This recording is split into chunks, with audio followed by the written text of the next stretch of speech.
Hello and welcome to the trash. And, well, let me just say Wednesday was a very sad day for challenge fans who are also fans of Starrett.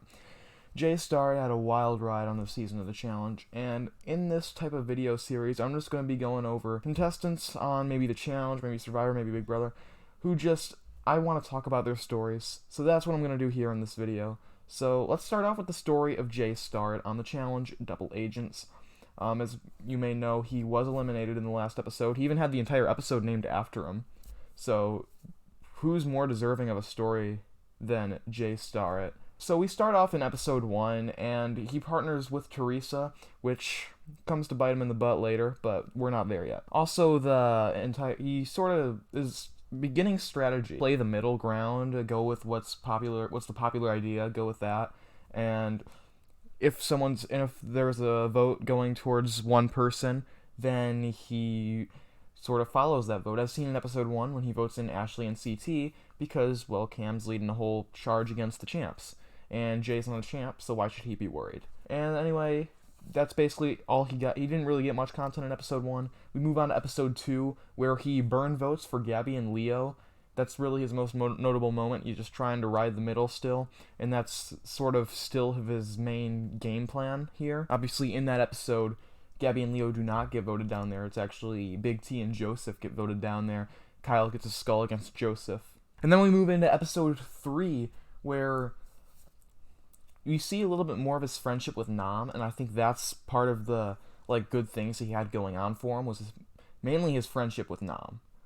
And I think Nam was probably his best ally in the house. I mean, Teresa maybe, but she wasn't really looking out for Jay. She was looking out for her own game. Obviously, you see in the daily challenge that Teresa and Jay go up against Lolo and Nam, and it's the challenge where they have to wrestle on top of the truck. I think the reason Nam goes gentle on Jay is because of the friendship that they have gotten to know each other in the challenge. So that was a really interesting thing to see. Obviously, in that episode, he goes with the majority again, and he votes for Devin. I think Teresa does the same thing.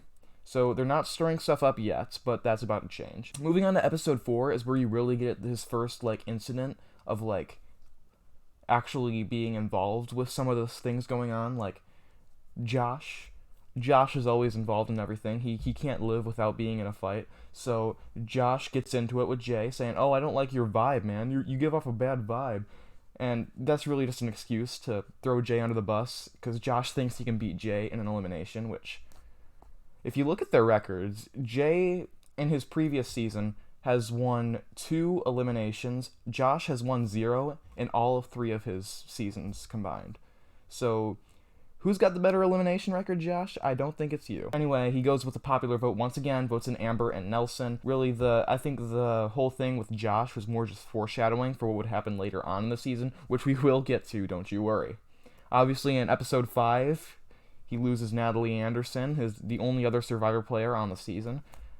Really sad moment there.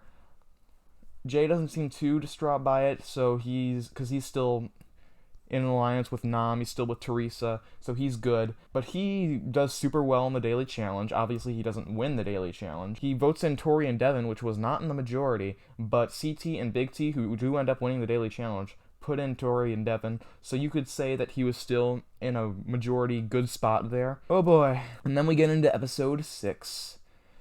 This is where his game starts tumbling downhill, and there is no stopping it. Obviously, we start off the episode with the daily challenge, and it's Smuggle Run, and Teresa and Jay win the daily challenge, and they're in a good spot for a little bit. So nobody really knows who they're aligned with, which obviously leads to many people just going up to them, talking to them, and saying, "Hey, I'll be aligned with you. You tell me who we're gonna vote in." So they have a lot of power here. But then they blindside Corey and Ashley, which Jay even admits this post-show that he should have probably told Corey that him and Ashley were going into the elimination. Obviously, they vote to throw in Cam and Kyle, which is another big blindside. I think the issue because Jay and Teresa work good as a team, but I think the issue with that team is that Jay was too loyal to Teresa. Jay never really played his own game. He always played for Teresa. He didn't play for Jay. It was a good move to get rid of Ashley for Teresa, but considering the male elimination was coming up in the very next episode, it was not a good move for Jay. Jay really kind of shot himself in the foot here.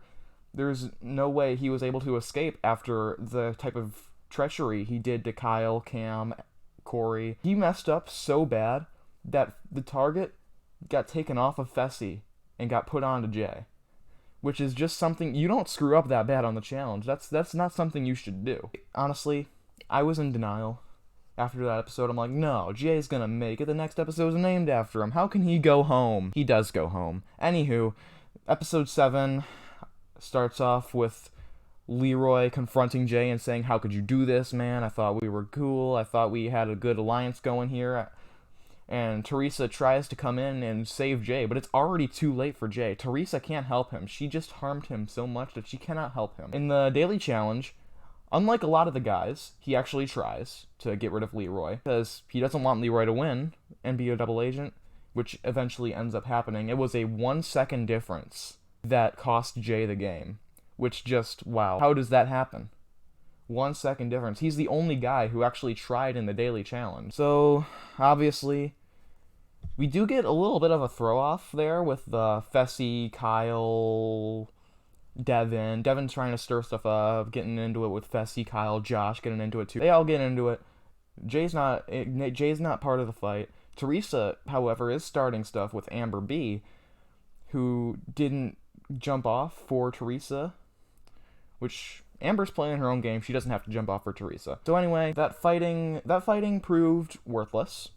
Has Jay and Teresa still get voted in. They still get voted into the elimination, where it is revealed to be a guy's elimination, obviously, and Leroy throws himself in to get his gold skull, and this is the first time someone has thrown themselves into an elimination all season. So Leroy goes in against Jay. It's a fire escape similar to the first challenge between Natalie and Ashley. Once again, it's between a Survivor contestant and a challenge legend. I found that kind of interesting, but in the end, Leroy takes the win, and Jay gets eliminated.